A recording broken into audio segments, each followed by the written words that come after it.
Welcome back. Sometimes I get questions about my fitness routines and how I prepare for races. One of the ways I physically prepare for races is race training rides, and I'm going to share some details of how I go about that in this video. This is one of the most beneficial ways I've found to prepare for off-road races. Today I'm riding a 2.5 mile loop at a friend's property, but you can do this type of training ride anywhere you ride. I've done this many times over the years at the Ridge. I've done it at the trails at Natra in West Point, Tennessee, and many other places. As long as you can map out a loop that you can repeat, then you can do a race training ride wherever you're riding. What is a race training ride? A race training ride for me is a ride with the same mindset as if I were in a race. I ride 1 hour motos at a minimum with absolutely no stopping, while riding 80 to 90% of my usual race pace. There's nothing that physically prepares me for a race better than these types of rides. Most people don't do this type of race training mainly because you can't do it in a group ride. I love the social aspect of dirt biking, and I've developed more close friendships through dirt biking than anything else.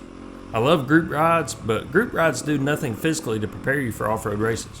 There are definitely benefits to group rides, and that may be a topic for another video, but in most group rides, you're not riding more than 5 or 10 minutes without stopping.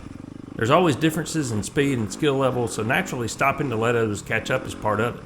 Conversations start during those pauses, and it's all great fun, but those stops don't allow you to get the endurance workout you get when you're doing a race training ride. But just because you can't do this type of race training in a group ride, that doesn't mean you have to do it alone. It just means you have to communicate ahead of time your intent to do a race training ride and explain to your friends what it means. You can establish a loop that you're going to ride and let your friends know that you're riding that loop for an hour or an hour and a half, whatever your time is, and you're going to do that without stopping. Then establish the time and place to meet back up. The primary benefit of a race training ride is to physically condition your body for long ride times. You wouldn't go out and expect to do well or even finish a marathon with only 5 to 10 minute runs to prepare. So why would you go to a 2-hour hare scramble and expect to do well without having any non-stop long rides as part of your training routine? In addition to the physical conditioning, there are a lot of benefits to race training rides. These rides help you identify potential issues that only become apparent during a non-stop ride.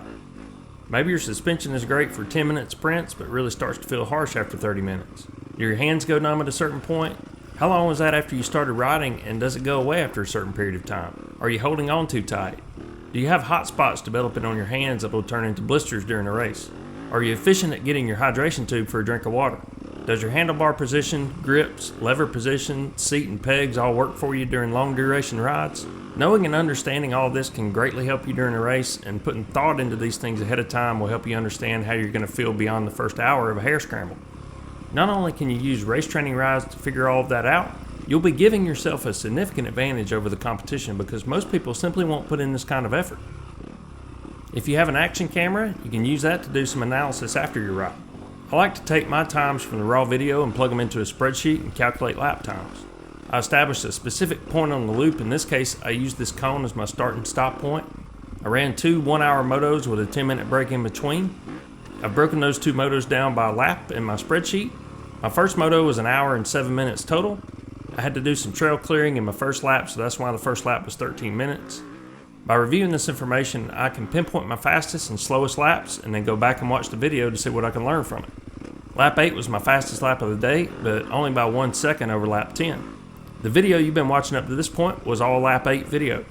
Lap 11 was my slowest lap, again not considering my first lap with the trail clearing. In lap 11 I got a cramp in my right calf when I got off balance in the ditch and put my foot down. I took about 10 to 15 seconds to stretch that out.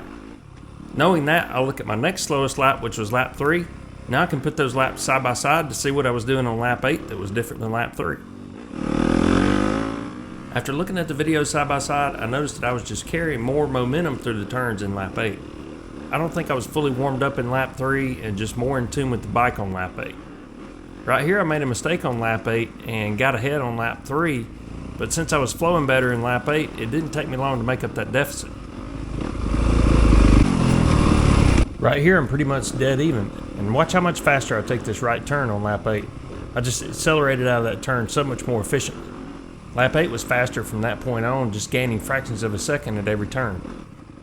The video analysis is just a bonus, and I thought I'd share that, but that part isn't necessary to get the benefits of a race training ride.